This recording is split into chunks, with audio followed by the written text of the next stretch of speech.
Right. Okay? So you're still arguing against freedom of speech in that situation. It's not, the Constitution does not. Hold on, You're a lawyer. You're a lawyer. It doesn't apply to social media. Listen, I don't. Can I go? Wait. You're not allowed to dissent. You're not allowed. Wait, how are you not allowed to? Wait. We have to break the dialogue for you. Hold on. Lecture fan. Wait. Lecture fan. Wait.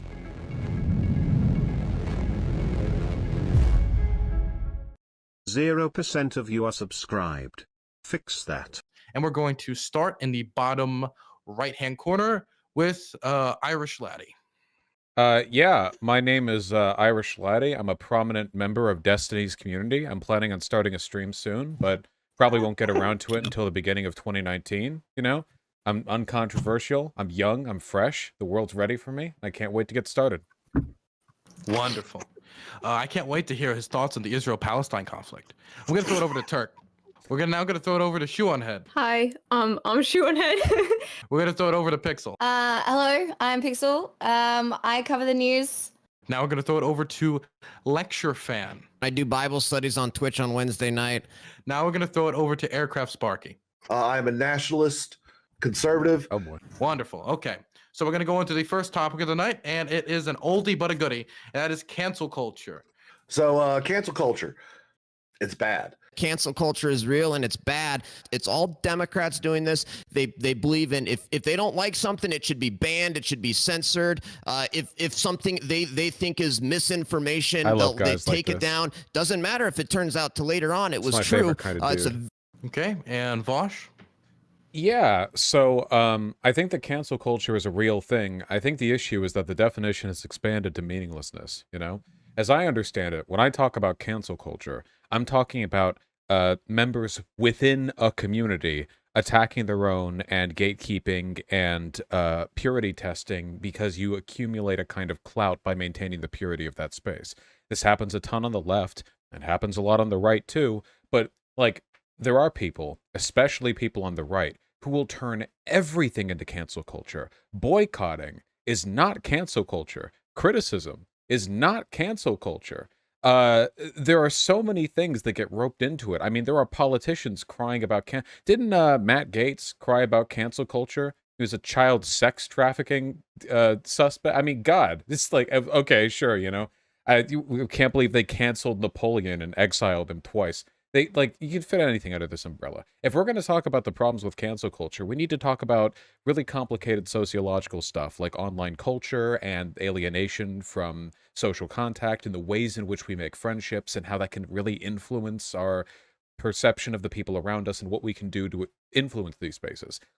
But we can't turn it into this huge all-encompassing thing because as free speech haters like LCTR fan will often repeat, by accusing people of being anti-free speech for engaging in fair and simple criticism, you're actually enforcing a chilling effect on criticism. You're actually saying that by exercising your First Amendment rights, you're hurting the First Amendment, which is ridiculous and a common tactic from authoritarian governments. So let's not do that and focus on the actual prize. Vaush is totally wrong. The definition hasn't been expanded, and we're not just talking about general societal concepts. What we're talking about here is big tech, big powerful tech companies removing people from social media because they said something the left doesn't like. That's what this is. This is big tech banning conservatives and censoring conservatives, and you guys can twist it however you want to try to make it sound like something that it isn't. Listen, I don't. Wait, can I go? Wait. Pause. When we're talking about cancel culture, are we talking about TOS on websites? Is there cancel culture against like people who like spam gore pics in the comment replies underneath politicians when their accounts get deleted? Is that cancel culture, or is it just okay to have TOS sometimes unless you're mad at it, in which case then it's cancel culture? That's the mechanism of the cancellation. Then how do you distinguish underpinnings of it cause the cancellation? Then how do you distinguish what's a legitimate use of TOS and what's a cancel culture use of TOS? When we're talking about distinguishing between legitimate and illegitimate enforcements of TOS, how do you know which one of them is cancel culture? Like, I mean, take a Twitter ban. Like, so people get banned on Twitter for posting gore sometimes, whatever. I think that's cool. But that's just because Twitter disagrees with them, right? I mean, at the end of the day, morality is just about disagreeing with people who have different ideas for what's acceptable online. So how do you know which one of these are acceptable and which aren't? we're never going to arrive at anything approximating reasonable discussion on this if we keep conflating like tech companies banning people, which they do purely for business reasons.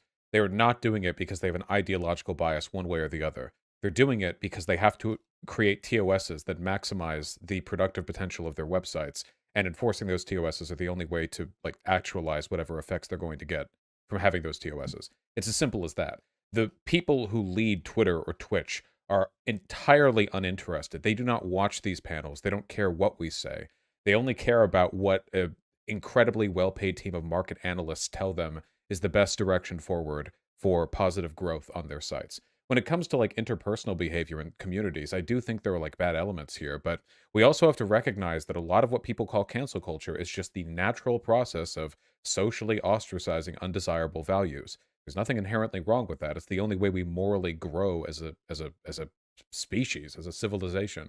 It's literally just you're saying words, and then whether you get fired from your job from a mob or you get banned off of Twitter, it's all a anti-free speech sort That's of how mentality words that we're starting to work. see If you more go and up to your more. boss Let's and test say you this, fuck their let's- mom, you're gonna get like fired too. Words lead to consequences Yeah, for words. Vaush, That's not anti-free speech. Look, the other thing that I take issue with what Vaush said is he seems to think that like having the mob and big tech like censor undesirable values is how we grow as a society. That's the opposite of truth.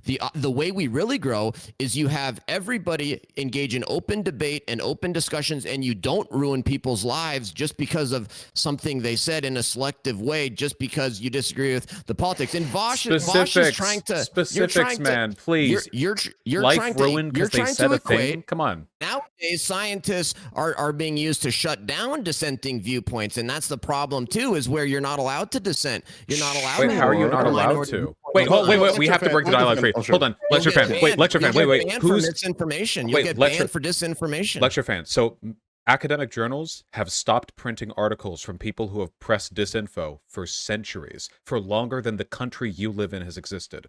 So how exactly are you not allowed to disagree with the scientific consensus? What are you talking about?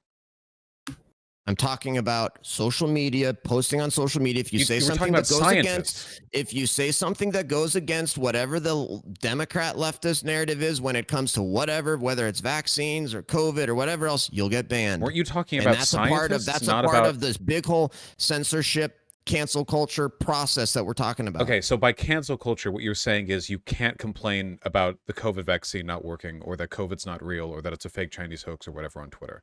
I thought you were talking about scientific like discourse, not about talking about science. Vaush, listen, years ago, it was common like fact that we had like, WMDs in fucking Iraq.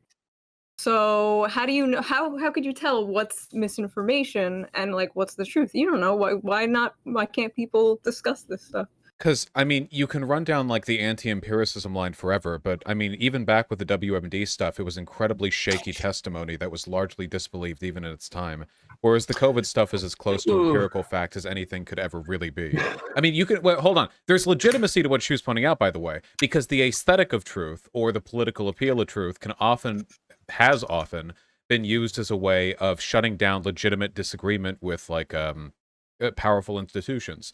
The problem is you'd have to make that case like individually, and the reason I disagree with the WMD stuff being banned from discourse is for two reasons. One, was never really substantiated, and for two, talking about whether or not there are WMDs doesn't really have much of a meaningful effect in the real world for average civilians. Whereas with COVID, the misinformation on COVID has a death toll every day. So in that case, we can both substantiate the fact that it's misinformation and indicate there's a consequence to the propagation of the misinformation. So those are, I think you can qualify like a meaningful difference there. One of the things that you said that like I don't think is correct, you were saying is that like the reason why you would substantiate the difference between like why these perspectives matter or whatever is because the COVID has a daily effect on like material harm, whereas the WMDs doesn't have as much as of a material effect on harm. I would say for the average American citizen, to be charitable, you're probably correct. But at the same time, there was probably like like 750,000 to a few million people that were sent to Iraq over the course of 20 years. We launched a $2 trillion war, of which this was 50% of the theater. Probably a few 100,000 to a few million Iraqis were killed under this lie.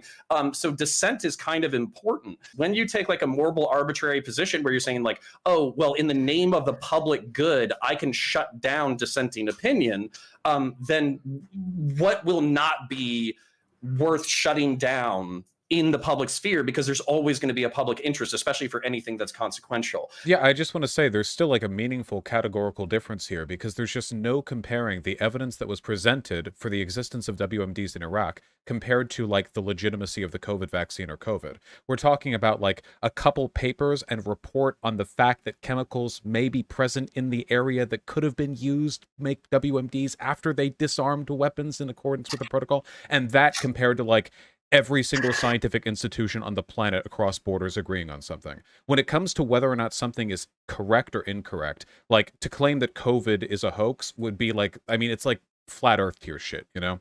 So you can argue there are blurry lines when it comes to the ability to substantiate misinformation, and I totally agree with that. But the COVID stuff is as far into the factual fact area as you can possibly get. And in terms of like the harm of allowing the misinformation to propagate, I don't think that if Twitter had existed back in like 2001, it would have had much of an effect on whether or not the Iraq War happened, considering the protests at the time. I'm just saying that right now, like every day, people die because of the information, the misinformation that they get from certain media sources. So it seems to me like when we're talking about whether or not, in this case, adding COVID misinfo to TOS is valid is a matter of death counts. And from my perspective, you'd have to argue so well for the right for people to be wrong about COVID on Twitter that it would have to stack up favorably against tens of thousands of dead people, hundreds of thousands, depending on how severely you think the curve might have been mitigated if we were responsible with this info. And that is a tough argument to make. Right. So you're still arguing against freedom of speech in that situation. It's not, the Constitution does not. Hold on, you're a lawyer. You're a lawyer. It doesn't apply to social media. You were literally arguing against free speech. I just want to say, look, we're not talking about the First Amendment, which has nothing to do with social media. But even if we're talking very broadly about the right to say anything, anywhere, on any platform of any company, we've already agreed there are exceptions to that. There are even exceptions to the First Amendment. You can find them in any law book that you open up, whether we're talking about shouting fire in a movie theater, threats of harassment, not an exception. death threat. Those are literally exceptions to your First Amendment rights. No, that's not. That's bad law. You can. It's bad. Wait, I'm sorry. Okay, well, have fun traveling to the Supreme Court and expressing your disagreement. You can take it with them. All right.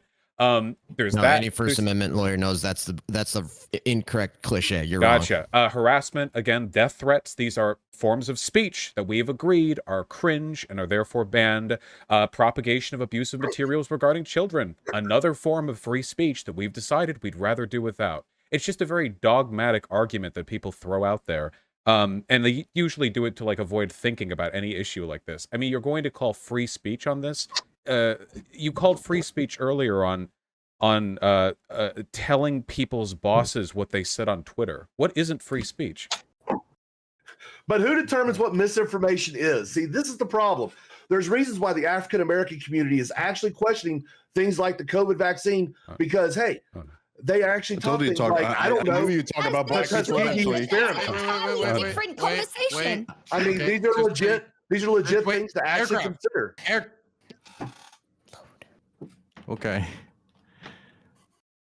Okay, I might be a left winger, but today I believe in monarchy. Okay, and when I need to say a word once, and that means shut down. Okay, I don't need to say it 2 times or 3 times. Okay, we have look. Okay, I feel like we run back to this every single time. Want to counter Turk, okay, every person, including conservatives, even though they pretend not to, acknowledge that there are types of TOS they find acceptable and types of exemptions to unlimited free speech that they find acceptable. All it would take is like 30 seconds of having those beliefs questioned for anybody to agree with them, because absolute free speech, like advocacy, is ridiculous and self-defeating in a number of ways. So we stop running back to this like image of pure free speech and actually talk about. Nobody has answered this. Having social media disinfo on COVID leads to people's deaths.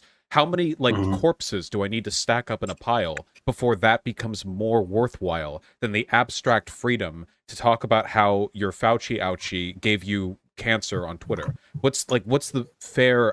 If you think the answer is infinite, that there's no amount of death and destruction that would warrant any kind of TOS enforcement on misinformation, then take the W. Like, just say that. Don't like run around it. Just accept that an infinite amount of death, a road of corpses paved with the bones of people who listen to the bullshit on social media is worth it. Just say it. I think the obfuscation of this topic and its boundaries really make it difficult to address. When it comes to the behavior of people online, I think that what I refer to as cancel culture largely comes from insulatory behavior. Communities wall themselves off from other communities, which makes it hard for them to understand the perspectives of other groups, which makes them act, well, terminally online. You know, what nowadays we call is the worst excess of cancel culture on Twitter used to happen pretty often back on 4chan, which was the most terminally online site back in its day, or at least one of them, where back in the early aughts, like every few weeks, you would hear some big horror story about a person's life being ruined by Anonymous, you know, the online legion that neither forgets nor forgives. Now, we didn't call it cancel culture back then, and back then they all played it up for fun, and in retrospect, a lot of what happened was kind of regrettable, but it all gets caused by the same types of behavior, right? Small insular communities, or big ones sometimes, lose perspective because they're no longer in contact with the rest of the world, and they act out on it. I think one of the best things we could do to address this would be to get rid of targeted advertisements and to design social media websites in ways that actually go against the current trend. Depersonalize your homepage. Because nowadays, any social media website, you can curate the stuff that you see to the point that you're essentially on a different website than everyone else on there. I think that makes us more alone, and I think it's great for advertisers. I think it's great for user retention, but I think it's bad for our mental health. So that's something we could work on.